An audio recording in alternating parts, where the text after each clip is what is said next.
सेव्यमान पावनाग्रिपङ्कजम्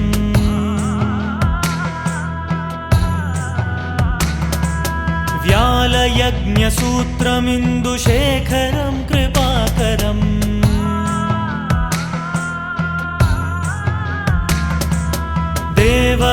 देवराजसेव्यमान पावनाग्रिपङ्कजम् व्यालयज्ञसूत्रमिन्दुशेखरं कृपाकरम् नारदादियोगिवृन्दवन्दितं दिगम्बरं काशिकापुराधिनाथ कालभैरवं भजे. கிழக்கு திசையிலே புகை நிற திருமேனியோடு அன்னப்பறவை மீதேறி வரும் அசிதாங்க பைரவரை வணங்கினால் மன அமைதி கிடைக்கும். भानुकोटि भास्वरं भवाब्धितारकं परम्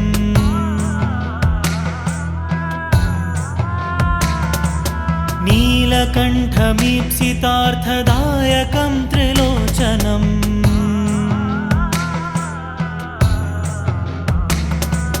भानुकोटि भास्वरं भवाब्धितारकं परम् नीलकण्ठमीप्सितार्थदायकं त्रिलोचनम् कालकालमम्बुजाक्षमक्षशूलमक्षरम् काशिकापुराधिनाथ कालभैरवं भजे.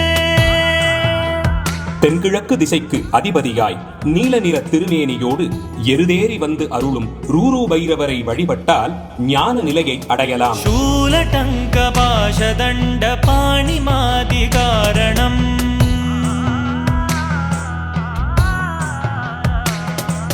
श्यामकायमादिदेवमक्षरं निरामयम्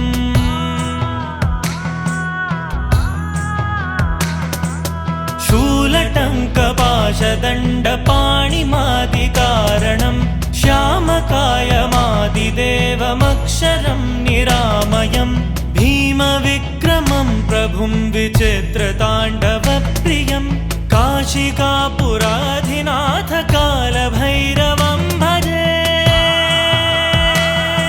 வெளிர் நிற திருமேனியோடு தெற்கு திசை நோக்கி எழுந்தருளி மயில் வாகனத்தில் வரும் சண்ட பைரவர் நமக்கு வெற்றியை வழங்குவார். भुक्ति मुक्तिदायकं प्रशस्त चारु विग्रहम्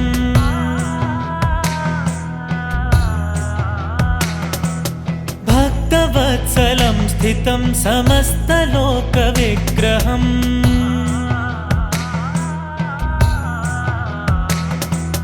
भुक्ति मुक्तिदायकं प्रशस्त चारु विग्रहम् भक्तवत्सलं स्थितं समस्तलोक विग्रहं विनिक्वणन् मनोज्ञहेम किङ्किणीलसत्कटिं काशिकापुराधिनाथ कालभैरवं भजे.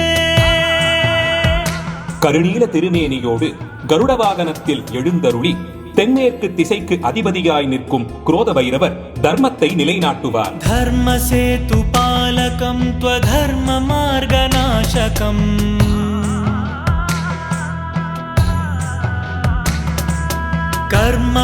कर्मपाशमोचकं सुशर्मदायकं विभुम्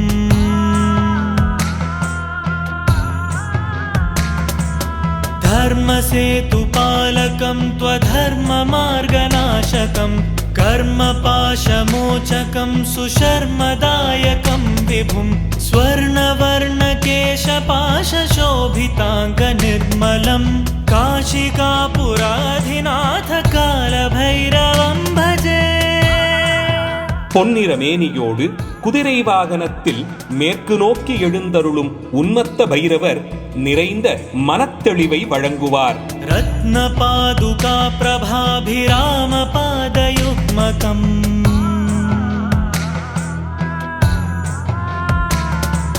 नित्यमद्वितीयमिष्टदैवतं निरञ्जनम्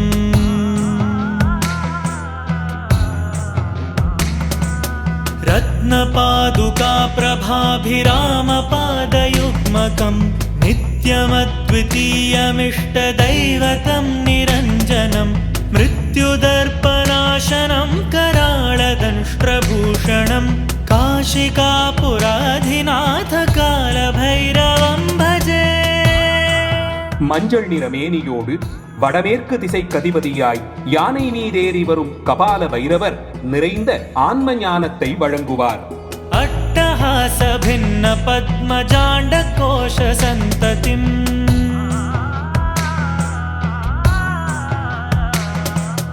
दृष्टिपात नष्ट पापजालमुग्रशासनम्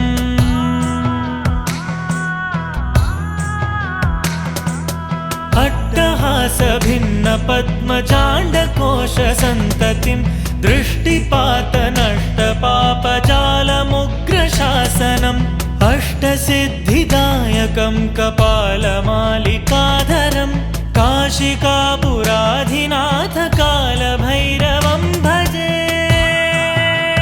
சிவந்த திருமேனியோடு வடதிசைக்கு அதிபதியாய் சிங்கத்தின் மேலேறி வரும் பீஷண பைரவர் அடியார் மனதில் பயத்தை நீக்குவார். भूतसङ्घनायकं विशालकीर्तिदायकम्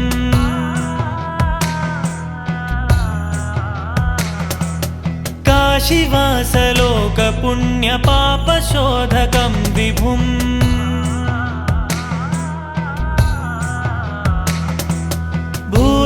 भूतसङ्घनायकं विशालकीर्तिदायकम् काशीवासलोकपुण्यपापशोधकं विभुम् नीतिमार्गकोविदं पुरातनं जगत्पतिं काशिकापुराधिनाथ कालभैरवं भजे. பொன்மஞ்சள் நிற திருமேனியோடு வடகிழக்கு திசையிலே சிங்க வாகனத்தின் மீதிருக்கும் சம்ஹார பைரவர் மோட்சத்திற்கு வழி காண்பிப்பார். कालभैरवाष्टकं पठन्ति ये मनोहरम् ज्ञानमुक्तिसाधनं विचित्रपुण्यवर्धनं शोकमोहदैन्यलोभकोपतापनाशनं प्रयान्ति कालभैरवाघ्रिसन्निधिं नराध्रुवम्. इति श्रीमत्परमहंसपरिव्राजकाचार्यस्य श्रीगोविन्द भगवत्पूज्यपादशिष्यस्य श्रीमच्छङ्कर भगवतः कृतौ श्रीकालभैरवाष्टकं सम्पूर्णम्.